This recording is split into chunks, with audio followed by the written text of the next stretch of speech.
and welcome to our YouTube channel. So we are discussing various literary theories, and today we are going to talk about one important theorist related to structuralism.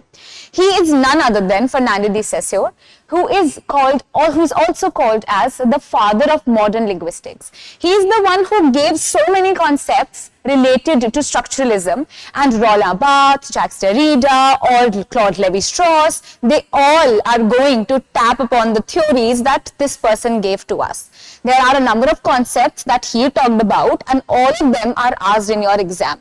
Maybe it can be lang, parole, signifier, signified, what do you mean by sign, so on and so forth, all being very important. So in this video, we are going to first of all discuss about this person, Ferdinand de Saussure, and then we'll talk about the concepts that he has given. We have discussed about his work, and we all know that he is someone whose most important works were the lectures that he gave, right? The course in general linguistics, this is the work that he is most famous for, and that work was published after his death by his own students, right? So those were his notes, those were their notes when he used to give lectures in Geneva, and they then published the book. Let us study about this figure. The idea of language as a system or sign is usually associated with Ferdinand de Saussure, a Swiss linguist who lived in the latter part of the 19th century and whose views on language were published posthumously from the lecture notes of his students, right? So for this reason, Ferdinand is usually referred to as the father of modern linguists. He is also called as the father of modern linguists. And his theories are then used, and this is how structuralism in literature came into picture. So, जब भी हम बात करेंगे structuralism की, so when it comes to the linguistic background, it is Ferdinand de Saussure who started to talk about it. Then we have Roland Barthes who brought it into the literary field, right? So, what do you mean by language? What is sign? What is signifier? We'll understand that. Language as a structure in which each element interact, and it is a system of signs. Language has its own structure, and each small elements that we have, we call it as signs. So this means that signs, right? So this means that the smallest unit of the language is what? That is a sign. So this sign is going to be divided into these two broad categories of signifier and signified. So we are going to understand the various theories that he has given. We'll understand and talk about signifier and signify, lang and parole, synchronic and diachronic, syntagmatic and paradigmatic. Let us study first of all about the first concept that he gave. According to Saussure, language is a system of signs, and also he said that it is very arbitrary. So who said that this is going to be the meaning of the word that you are saying? That means someone has associated this meaning, and also we always understand the language in variations. So if you are saying that this is a girl, this means that that person is a girl because she is not a boy. So we always understand the language in binaries, and this concept will be used by the structuralist, right? Also, language is something that has its own system. That is why we say that language is a system of sign. A sign functions like a coin with two sides. Coin has two sides, the heads and tails. Similarly, the sign also has two sides, that is the signified and the signifier. The concept of the sign and the other hand refers to the mental image that registers in the mind. The concept that registers in your mind or the sound that you have. So if you have a particular sign or a symbol in front of you, say if you talk about a teacher, or say if you think about a tree, so that tree, the concept of the tree is called as the signified, and the sound, verbal or non-verbal, that you have, right? So these things that you have are the signifier. These are the signifier. Let us take an example, then it would be clear. So if you have this tree in front of you, the tree, the written form of the tree is what? That is the signifier. That is the signifier. This tree, written form name, that becomes the signifier. While when it comes to The signified, that's the concept tree. But who gave this concept and how this concept is called as a tree is very arbitrary. That is why Saussure said that yes, language is arbitrary. Take this example again. So when you talk about being a teacher, lecturer, so this figure in front of you is a signified. So when you look at the teacher, this teacher becomes a signified.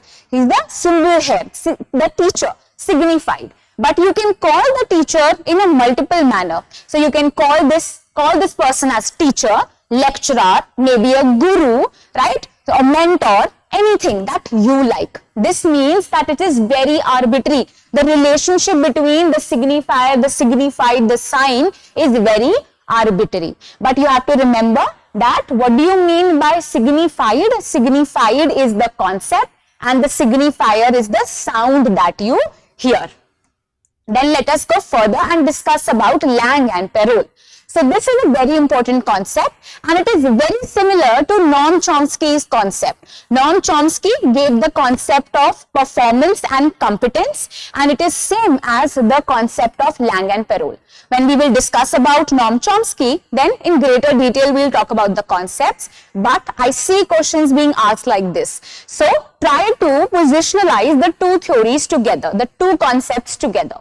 Let us study about Lang and Perol. Saussure's proposition is for us to stick to the study of abstract system. So there are these abstract arbitrary systems and this system itself is called as the Lang. This means it is at the top-notch level. It is wider in nature. It becomes a system of language in a society. The system that you have. But how you use it, the personal discretion becomes the Perol. And disregard to the many ways we use the system in the real context, we call it as Perol. What do we call it? We call it as Perol. So Lang is at a wider level. You are doing certain things. These are the systems. These are the rules and regulations. While Perol is at the individual level, how you use the language. Now, how can you remember this thing? So I tried to learn this concept with one brilliant example. Take an example of a chess game. The chess board game that we all play. So we all know that there are certain rules and regulations to play chess. What are these rules? These rules are कि कौन सा आपकी जो भी आपकी keys है वो कैसे कैसे चलेंगी आगे. So you have these elephants and you have other keys that are there and how will they move. So there are particular proper rules and regulations that are used there, right? You have fixed rules that this is going to be the chal of this one. Right? So this is always fixed and you cannot change these things. So this system that is universally acknowledged how to play these rules and regulations that you have learned from your forefathers, grandfather. What are these? These are the Lang that you have. So the rules and regulations of a chess game, like how you're going to make the move, that is called as the Lang. But how you personally move the keys, that becomes what? That becomes the Perol. It is your discretion that आपको कौन सी चाल चलनी है. This means that you are using it according to your own discretion. That is at the individual level, how you use language. So language has systems. How you use language, these are the two different things. The system is called as the Lang and how you use it becomes Perol. Right? I hope you will remember this concept like this. Then you have the synchronic and diachronic. So synchronic describes the language rules at a very specific point of time. Right now, what is happening? That is synchronic. Right? Without taking into the history into account, without looking about the evolution or the history into account. In synchronic, things are isolated and only focus is then on the present study. Only on the present study you will see the concept. That means the present movement is there. While when you talk about the diachronic studies, in the diachronic study or the diachronic use of the language, you look at the evolution of the language over time. The evolution of the language over time. So how English came into picture? So there is this Celtic age, and there was certain different language that were there. There was these Germanic tribes, Anglo-Saxons who came. Gradually the name also changed, the way you talk also changed. So there is this Old English, Middle English, Modern English. So this evolution of English becomes diachronic, while this current usage becomes the synchronic, right? So we have the past and the present that interact with one another when we talk about the diachronic study. So for example, if you study literature, according to the given period, at this time only it becomes synchronic, while if you look at the background and the history also, it becomes diachronic. Then this last concept is the syntagmatic and the paradigmatic.